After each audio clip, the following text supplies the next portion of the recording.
Alors, comme j'ai dit, on va parler de la structure de l'ensemble des solutions d'une équation homogène. D'accord? Donc, vous savez, comme j'ai dit, il y a l'équation homogène, il y a une infinité de solutions pour une équation homogène. Alors, quand est-ce qu'on a l'unicité? C'est lorsque on fixe les conditions initiales. D'accord? Par contre, l'ensemble qui contient toutes les solutions d'une équation homogène, c'est une infinité de solutions. Alors là, on va démontrer que cet ensemble-là la structure de cet ensemble-là est un sous-espace vectoriel, de dimension 2. D'accord? C'est un sous-espace vectoriel de dimension 2. Alors, bien, maintenant, S0, d'accord? S0, on va la noter, mettons, ça c'est notre équation différentielle y seconde égale à y' plus by, c'est l'équation sans second nombre, E0, voilà.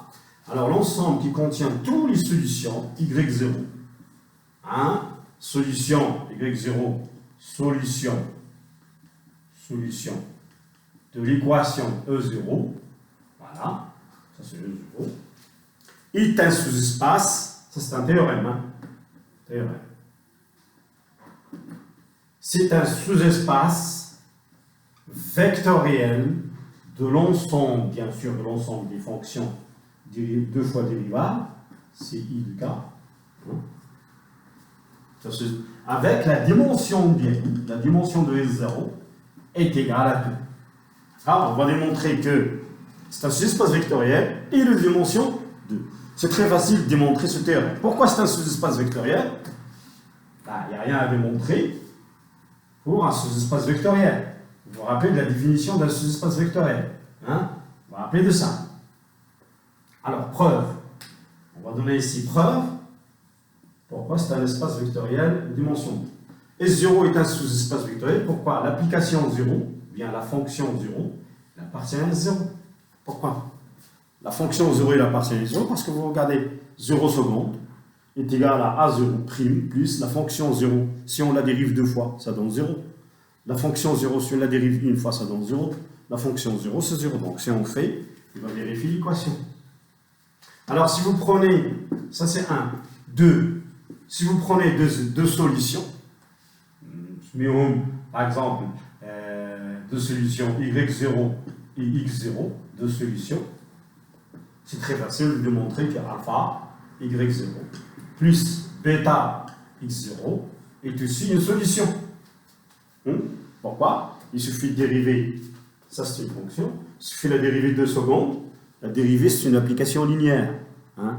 La dérivée de la somme, c'est la somme des dérivées. Donc, on va obtenir l'équation aux yeux. Donc, vous voyez, c'est un sous-espace vectoriel. Pourquoi maintenant il est de dimension 2? Pourquoi il est de dimension 2? Alors, je vais prendre maintenant soit T0, d'accord, appartient à K, tel que le T0 ici, vous vous rappelez de, alors, et je prends par exemple l'application suivante, l'application que je vais l'appeler H, l'application H, qui va aller de S0, d'accord, vers K au carré, d'accord. Je vais construire un isomorphisme. En fait, je veux construire un isomorphisme entre S0 et K carré. C'est quoi la dimension de K carré? C'est 2. Si j'arrive à construire un isomorphisme, lui aussi, il va être de dimension 2. Parce que j'avais démontré en algèbre que si deux sous-espaces sont isomorphes, ça veut dire s'il y a un isomorphisme entre deux sous-espaces vectoriels, on peut dire qu'ils ont même dimension. Alors, si j'arrive à construire un isomorphisme, c'est fait. Alors, l'isomorphisme, comment je vais le construire? Je vais prendre, bien sûr, le T0 ici. À chaque application, ici, à chaque application phi, chaque solution Y, je vais lui associer quoi? Je vais lui associer le couple y de t0, hein, y prime au point t0. Y de t0, y prime de t0. Avec quoi? Avec y de t0, c'est les conditions initiales. Vous vous rappelez des conditions initiales de problème de Cauchy. Alors, tout d'abord, je peux dire que c'est une HT0, que j'ai appelé système indice. HT0 est linéaire, est une application linéaire.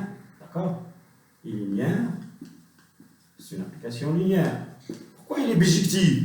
Il est bijectif d'après le problème de Cauchy. Pourquoi il dit le problème de Cauchy? Il dit, à chaque fois qu'on vous donne deux données initiales, hein, y de t0 et y' de t0, à chaque fois qu'on fixe deux données initiales, y de t0 et y de t0, on peut dire que la solution, elle est unique. Hein? Donc, la solution est unique. Donc, d'après Cauchy, théorème que j'avais annoncé tout à l'heure, d'après Cauchy, il existe une seule application y0, hein, qui appartient à S0, et qui vérifie les conditions suivantes, les conditions y de t0, y' prime de 0. D'accord? Il existe une solution ici, qui est que h de t0, y0 égale aux conditions suivantes. Donc, il est bijectif. D'après le problème de Cauchy, il est bijectif. Donc, je peux dire que c'est un isomorphisme. Donc, je peux dire que cette application-là, que j'ai bien construite, est un isomorphisme. Puisque c'est un isomorphisme, la dimension de k à la puissance 2 est égale à 2. Donc, la dimension de S0 égale à 2. Car H est un isomorphisme. Alors maintenant, puisque on a démontré que, je n'aurais pas effacé l'équation, c'est pas grave. On a démontré que l'ensemble des solutions homogènes d'une équation différentielle est un sous-espace vectoriel de dimension 2. D'accord?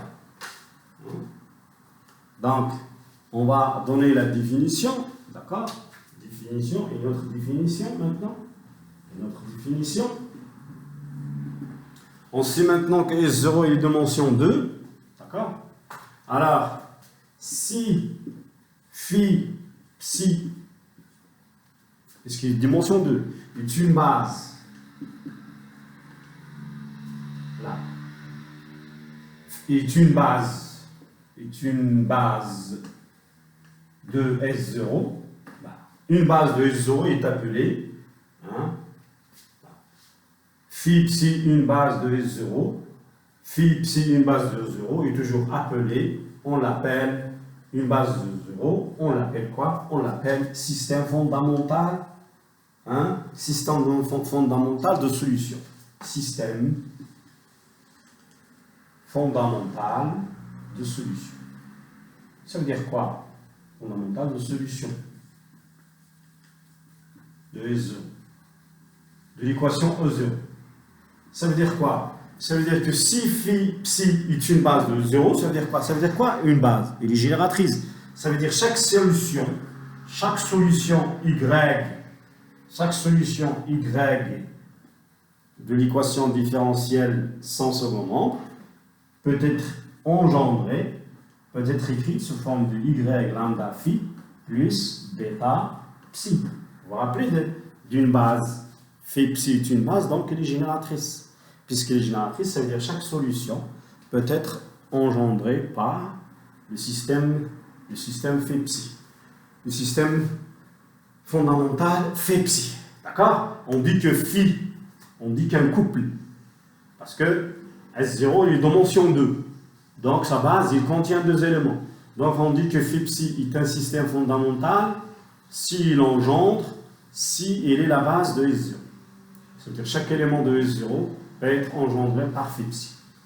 Alors vous allez remarquer maintenant, avec le travail qu'on va faire, vous allez remarquer qu'une équation différentielle d'ordre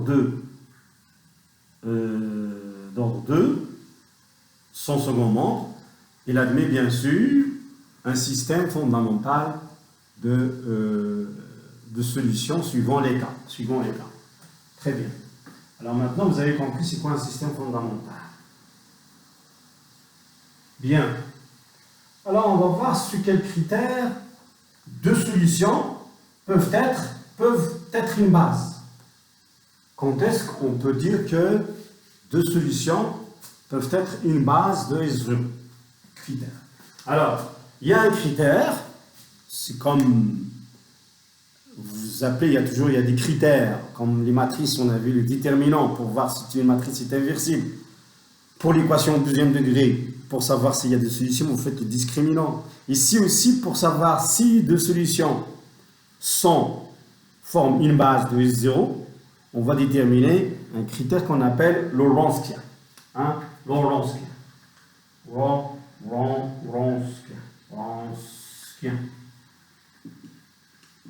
Wronskian.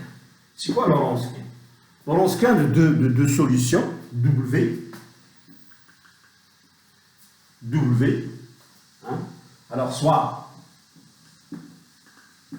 phi et psi, deux solutions de l'équation sans second membre, deux solutions, soit phi et psi, deux solutions de l'équation sans second membre.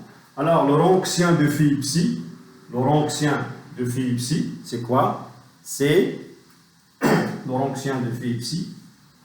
Le Wronskian, il dépend de t, hein? Chaque t, soit t fixé, soit t appartient à i, fixé.